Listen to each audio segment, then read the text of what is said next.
తిరుపతి జిల్లా నాయుడుపేటలో ఆగి ఉన్న లారీని అపహరించుకుపోయిన ఆగంతకులను నాయుడుపేట పోలీసులు ఎట్టకేలకు ఛేదించారు. అనంతరం నాయుడుపేట డీఎస్పీ కార్యాలయంలో మీడియా సమావేశం నిర్వహించారు. ఎట్టకేలకు లారీ కేసును ఛేదించిన పేట పోలీసుల వారికి తిరుపతి జిల్లా ఎస్పీ సుబ్బరాయుడు రివార్డు ప్రకటించారు.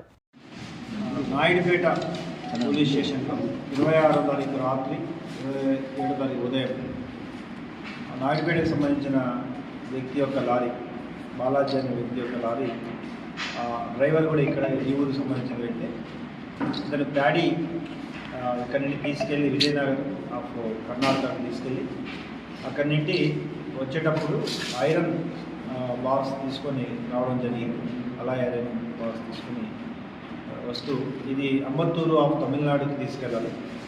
ఆన్ ద వేలో ఉండడం వల్ల అతను ఇంటి దగ్గర రోడ్డు సమీపంలో ఆపి ఇంట్లో పడుకొని పొద్దున్నే వచ్చి వెహికల్ చూసినప్పుడు ఆ వెహికల్ అక్కడ కనిపించలేదు.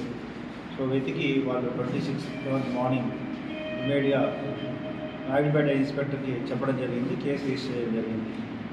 సో అప్పటి నుంచి నాయుడుపేట ఇన్స్పెక్టర్ అండ్ డిఎస్పీ వారి ఆధ్వర్యంలో నాయుడుపేట డిఎస్పీ వారి ఆధ్వర్యంలో క్రైమ్ టీమ్స్ ఫామ్ చేసి లారీ ట్రేస్ చేయడానికి ప్రయత్నించారు.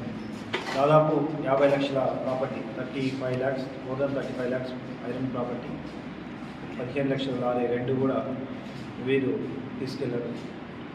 ఆచంట గోపి, ఆచంట గంగాధర్, ఇతను కాకినాడకు సంబంధించిన వ్యక్తి. ఇతను దాదాపుగా ఇలాంటి లారీ థెఫ్ట్స్ 35 వరకు చేయడం జరిగింది. ఇలా ఎక్కడన్నా లారీ ఉంటే స్వయంగా ఉంటే లారీ తీసుకెళ్ళడం, వాటిని డిస్మాంటిల్ చేసి అమ్మేయడం, ఇలాంటి ప్రక్రియ. దాదాపు 10 కేసుల వరకు ఇతనికి కన్విక్షన్ కూడా వచ్చింది.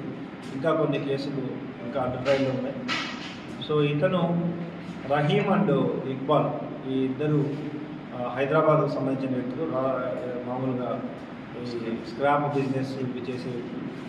అందులో ఒక వ్యక్తి ఇతనితో కలిసి ఒక కార్తో ఈ లారీ ఇతను తీసుకెళ్తూ ఉంటే ఒక వెహికల్లో పైలటింగ్ కూడా చేయడం జరిగింది. సో పైలట్ చేసి చుట్టుపక్కల లారీని దాచి ఉంచడం జరిగింది.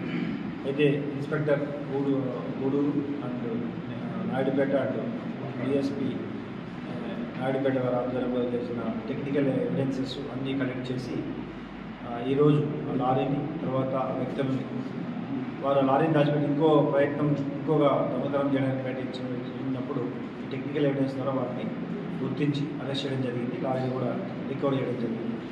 సో ఈ అఫెన్స్లో పాల్గొన్న వాళ్ళందరినీ అరెస్ట్ చేస్తూ వీరిపై ఇంకా ఏమేమి కేసులు ఉన్నాయో అవన్నీ కూడా పూర్తి విచారించి కన్సర్న్డ్ ఏరియాస్ కూడా చెప్పడం జరిగింది.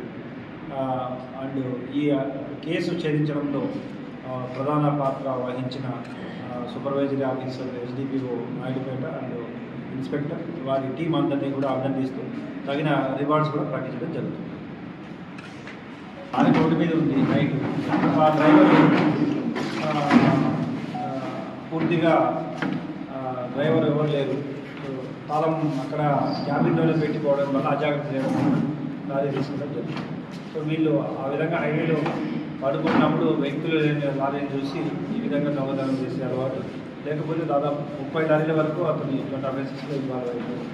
అతని పూర్తి వివరాలు కూడా సేకరించడం జరిగింది. ఎక్కువగా వాళ్ళ ఊళ్ళో కూడా ఉండట్లేదు. అయితే ఈ షీట్ని మళ్ళీ ఫర్దర్ ఎక్కడ ఉన్నాడో ఆ ఏరియాకి ఫార్వర్డ్ చేయడం జరిగింది. సార్, ఈ 30 లారీ ఒకే టీం